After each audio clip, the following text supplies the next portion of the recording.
Hello and welcome to the InFocus series of Drishti IAS. I am Ritu and today's session is about the International North-South Transport Corridor, in short INSTC, and this session is important for your GS 3 perspective. So let's move toward the points of discussion part.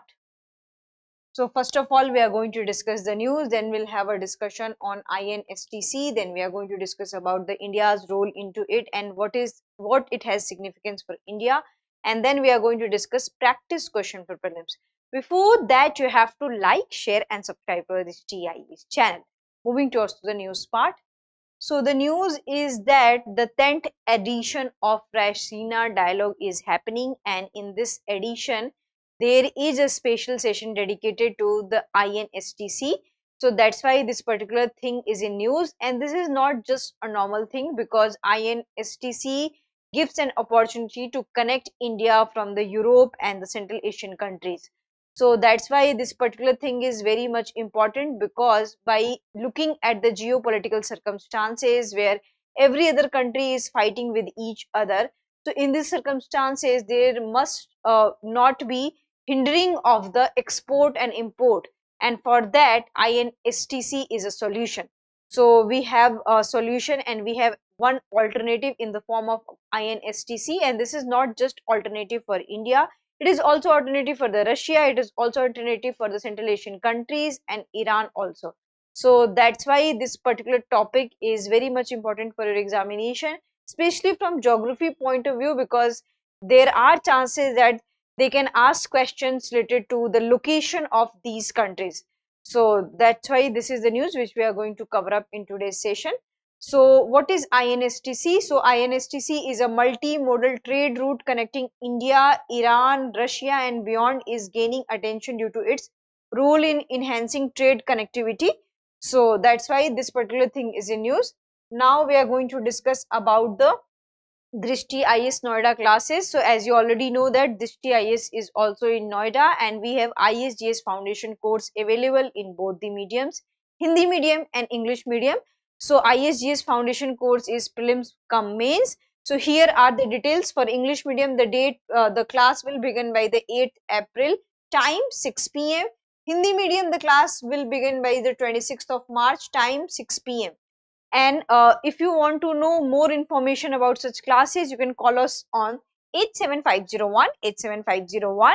Also, if you want to visit our offline center, this is our Noida address, C171/2, Block A, Sector 15, Noida, and nearest metro station is Noida, Sector 15. Coming to the discussion part. So the discussion is the first we'll discuss about that what is the brief introduction of the INSTC. So the INSTC is a 7,200 kilometer multimodal transit route linking Indian Ocean and the Persian Gulf to the Caspian Sea via Iran and onward to the Northern Europe via St. Petersburg in Russia. So the speciality of this particular transport corridor is that it connects ship, rail, road routes for moving cargo between India, Iran, Azerbaijan, Russia, Central Asian countries and Europe, and it was launched on 12th September 2000 in St. Petersburg by trilateral agreement between India, Russia and Iran. So this is very much important for prelims examination, and at the Euro-Asian Conference on Transport in 2000 for promoting transportation cooperation among member states. So it ratification is done by the 10 countries, but currently the members are 13. So here we are going to talk about the other 10 members. So Azerbaijan, Armenia, Kazakhstan, Kyrgyzstan, Tajikistan, Turkey, Ukraine, Syria, Belarus and Oman. So this is about the member countries, and now we are going to discuss about the route. So here we have a map, and first we'll discuss about the corridors. So we have Central Corridor. So it begins from the Jawaharlal Nehru port in Mumbai and connect to the Bandar Abbas port, Iran, on the Strait of Hormuz. So here there is a Mumbai, and here you can see the Bandar Abbas. Then it then passes through the Iranian territory via now Shahar Amirabad and Bandar-e-Anjali, runs along with the Caspian Sea to reach the Olia and Astrakhan ports in Russia. So here we can see the Bandar Azali, then Astrakhan, and now we'll start with the Russia. Then we have this western corridor. It connects the railway network of Azerbaijan to that of the Iran via cross-border nodal points of Astara, Azerbaijan, and Astara, Iran, and further to Jawaharlal Nehru Port in India via sea route. And then Eastern Corridor, it connects Russia to India through Central Asian countries to Kazakhstan, Uzbekistan, and Turkmenistan. So here we have few signs. The red sign belong to the maritime route. It means there is a sea route. Then we have Suez Canal route. Then we have existing routes. Then we have rail networks, and these are the key corridor hubs. It means we have Mumbai, we have Bandar Abbas, we have Tehran, we have this what you can say Bandar Azali, then Arakan, then Volgograd, Moscow, St. Petersburg. So these are the key hubs we have onto this route. So coming to the another discussion part, that what it has a significance for India. So first we have this diversification of the trade routes. So it helps India bypass choke points like Strait of Hormuz and Red Sea, ensuring safer trade routes, especially amid the Israel-Hamas conflict and Houthi attacks. So as you already know that there are so many attacks and geopolitical tensions are coming and running throughout the country. So that's why this has a diversification of trade routes. So we have to avoid these controversial areas. Then Central Asian connectivity, because it is not just connecting to the Europe, it is also connecting to the Central Asian countries. So it enhances our trade prospects in Central Asian countries also. And by linking to the Europe and via Iran, we are avoiding Pakistan and Afghanistan, which are always a contentious issue, especially Pakistan for India. So we are avoiding this thing. Also reduce cost and transit time. So the cost has been already reduced by 30%, and there is a time issue also. We had reduced around 20 days. So there is a time saving also, and what you can say cost saving also. Then energy security, strengthen India's access to Russian and Central Asian energy resources, reducing dependence on the Middle East. And Iran and Afghanistan relation, Chabahar port plays a crucial role in India's trade strategy, offering direct sea access to Central Asia. So as you already know that India has invested heavily at the Chabahar port, so that's why here we are able to connect. So now we'll discuss another point, which is that India's role in INSTC. So in this circumstance, it's very important to have a discussion that what is India's role into the INSTC. So the first is dry runs and initial challenges. So there were two dry runs conducted between 2014 and 2017, proving INSTC superiority over the Suez Canal route, because it saves time and it saves cost also. And but there was a problem because US sanctions on Iran has created a problematic situation in this thing. Then there was a strategic investment in Chabahar port. So as you already know that India has heavily invested into Chabahar port, and India has invested Iran's Chabahar port, signing a 10-year deal in May 2024 with $120 million direct investment and $250 million in debt funding to expand trade with Central Asia. So here we can see that because of the Chabahar importance, because of the what you can say, there was a challenges and we are directly connecting to the Central Asian country.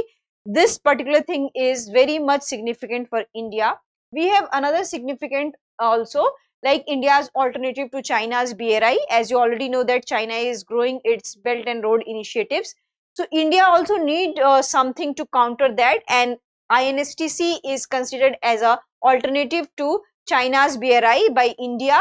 So this is a counter to China's Belt and Road initiatives, and because it provides direct trade route to Europe and Central Asia. And in this way, we are bypassing the Pakistan and Afghanistan. So that's why this is another alternative. Then operational success and future goals. So India used Chabahar port in 2024 to send 20,000 tons of wheat aid to Afghanistan, and previously sent eco-friendly pesticides to Iran. By 2047, India aims to boost port handling capacity to 10,000 million metric tons per annum through projects like INSTC. So what it shows that India has already accepted and India has already used this particular route. So we cannot question on its efficiency, we cannot question on its uses. Though there are several challenges ahead of this INSTC, like other belt and road initiatives and other programs, we do not have a specific funding scheme, so there is a funding gap here.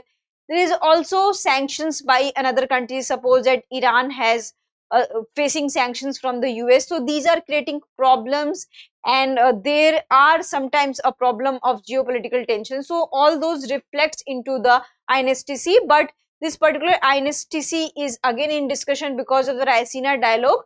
So that's why they are trying to make it hassle free, and also we need to save time and cost so that we can devote all those time and cost to another project. So the world needs a project like INSTC, so that if we are facing any kind of tussle with another countries, so there must be a hassle free transport, there must be hassle free export and import, so that the connectivity could not be loosened because of the geopolitical tension. So that's why it has a greatest significance for the India and other countries also, because there is no one-sided connectivity, there is a multi-sided connectivity, and here we are making it through ships, rail, road.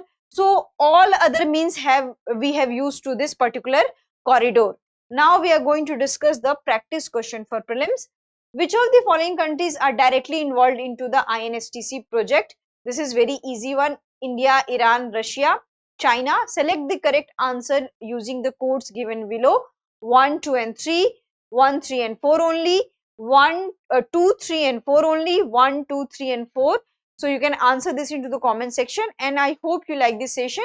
If you have any queries later in the session, kindly ask into the comment section, and do prepare this topic for your mains examination also, because they can ask that what could be the significance of INSTC for India, will India able to utilize it efficiently.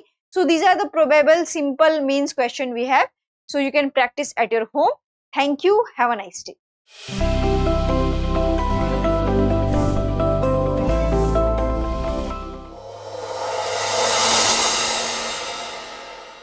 For more informative content, like, share and subscribe, and do not forget to press the bell icon to get the notifications.